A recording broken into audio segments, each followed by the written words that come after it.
अस्सलामुअलैकुम वरहमतुल्लाहि वबरकातुहु औज़ुबिल्लाहि मिनश्शैतानिर्रजीम बिस्मिल्लाहिर्रहमानिर्रहीम 90వ సూరా అల్ బలద్ 1-20 ఆయాతులు. అల్ బలద్ అనగా నగరం. పరిచయం. ఈ సూరా ముఖ్యంగా తీర్పు దినం గురించి, శిక్షా బహుమానాల గురించి వివరించింది. మొదటి ఆయతులో వచ్చిన పదం బలద్ ఆధారంగా ఈ సూరాకు ఈ పేరు పెట్టడం జరిగింది. మానవులు సహనంతో కష్ట నష్టాలను భరిస్తూ మంచి పనులు కొనసాగించాలని ఇందులో బోధించడం జరిగింది. అహంభావులైన అవిశ్వాసులు తమ సంపద, అధికారాలు శాశ్వతమన్న తప్పుడు అభిప్రాయానికి గురై ఉన్నారు. తమ సంపద, అధికారాలు తమను అన్ని విధాల కష్టాల నుంచి కాపాడుతాయన్న భ్రమలో ఉన్నారు. తమ ఇష్టం వచ్చినట్లు చేసే స్వేచ్ఛ తమకు ఉందని, తమ పనులకు ఎవరికీ జవాబు చెప్పుకోనవసరం లేదని కూడా వారు భావిస్తున్నారు. అల్లాహ్ గమనిస్తున్నాడన్న విషయాన్ని వారు మరిచిపోయారు. తీర్పు దినాన తమ కర్మలకు అల్లాహ్ ముందు జవాబు ఇవ్వవలసి వస్తుందన్న వాస్తవాన్ని వాళ్ళు నిర్లక్ష్యం చేశారు. తీర్పు దినాన అహంభావులైన ఈ సత్య తిరస్కారులు బాధాకరమైన శిక్షను చవిచూస్తారు. సన్మార్గగాములకు శాశ్వత సుఖాలు లభిస్తాయి. ఈ సూరాలో కూడా అనేక నైతిక ప్రమాణాలను బోధించడం జరిగింది. ఆయ నంబర్ 1.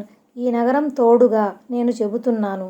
ఇక్కడ నగరం అంటే పవిత్ర మక్కా నగరం అని భావించాలి. ఈ సూరా అవతరించినప్పుడు మహాప్రవక్త ముహమ్మద్ సల్లల్లాహు అలైహి వసల్లం మక్కా నగరంలోనే ఉన్నారు. ఆయన జన్మస్థానం కూడా అదే.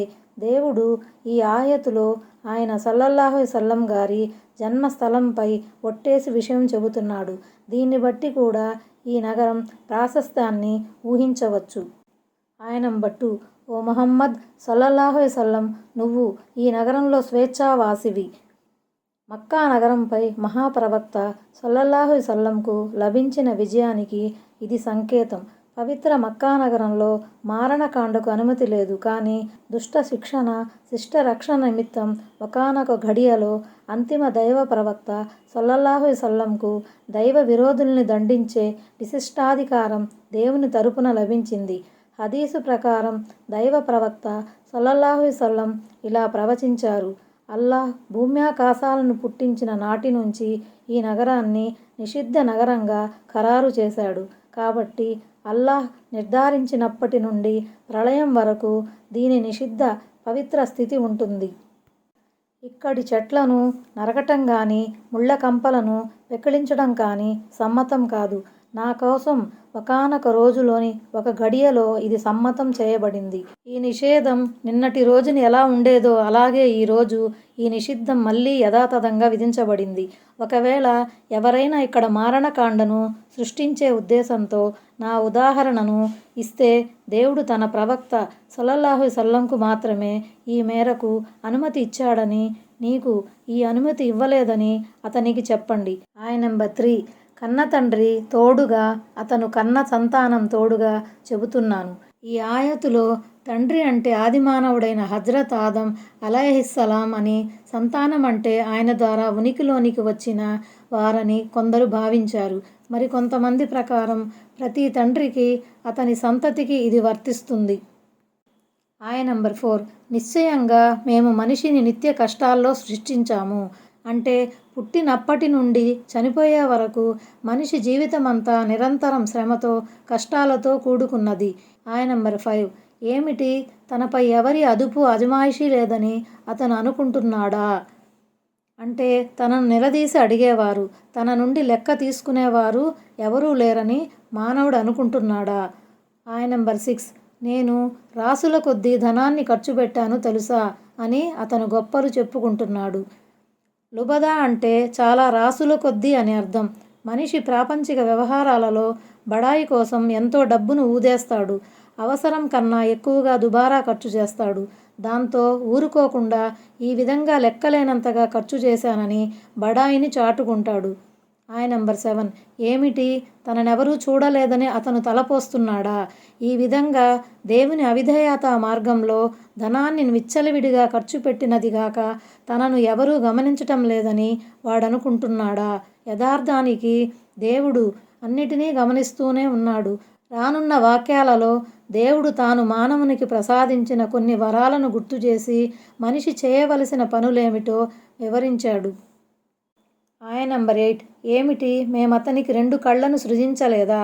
వాటితోనే కదా వాడు చూడగలుగుతున్నాడు. ఆయన నంబర్ 9 ఒక నాలుకను 2 పెదవులను చేయలేదా? ఆ నాలుక ఉండబట్టే అతను మాట్లాడగలుగుతున్నాడు, తన మనోభావాన్ని వ్యక్తపరచగలుగుతున్నాడు. మేమిచ్చిన అతని 2 పెదవులు అతని ముఖానికెంతో అందాన్నివ్వటమే గాకుండా మాట్లాడటంలో, తినటంలో, త్రాగటంలో అతనికి సహాయకారిగా ఉన్నాయి. ఆయన నంబర్ 10 మరి మేమతనికి 2 మార్గాలు కూడా చూపాము. అంటే ఒక మార్గం శ్రేయస్కరమైనది, ఇంకొక మార్గం హానికరమైనది. అవును, మేమతనికి మార్గం చూపాము.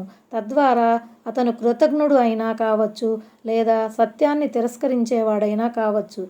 నజ్ద్ అంటే ఎత్తైన స్థలం అని అర్థం. అందుకేనేమో కొంతమంది అనువాదకులు ఈ ఆయతుకు మేము మనిషికి తల్లి యొక్క 2 వక్షోజాల మార్గం చూపాము అని అనువదించారు.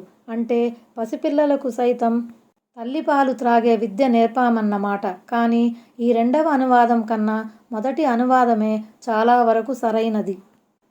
ఆయన నంబర్ 11 కానీ అతను కఠినమైన కనుమను దాటిపోలేదు. పర్వత కనుమను అకబతున్ అని అంటారు. సాధారణంగా ఈ దారి దుర్గమమైనది.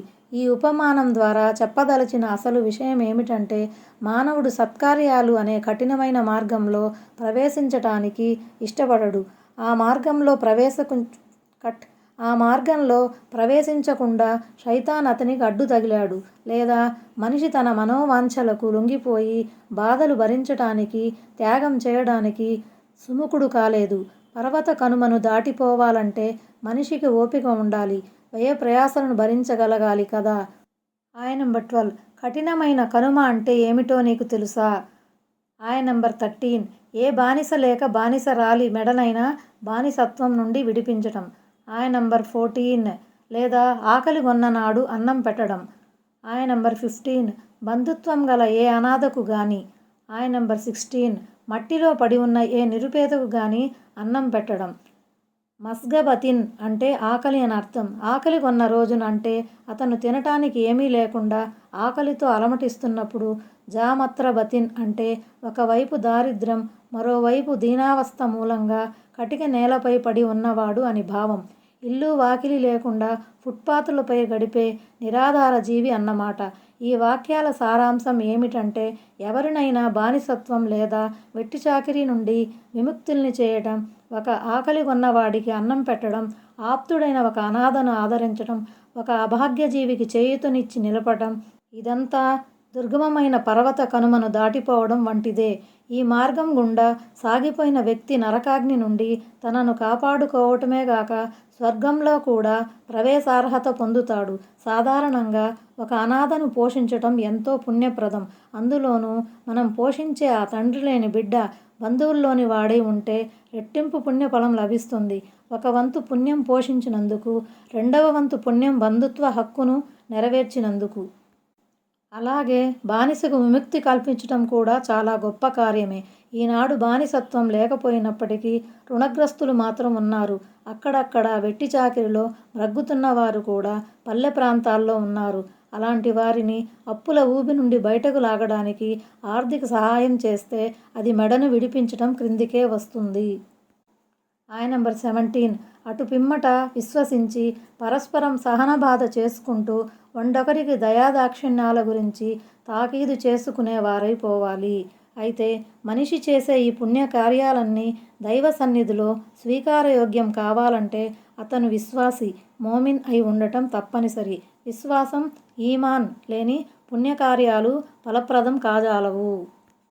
ఇది విశ్వసించిన వారిలో ఉండే సుగుణం.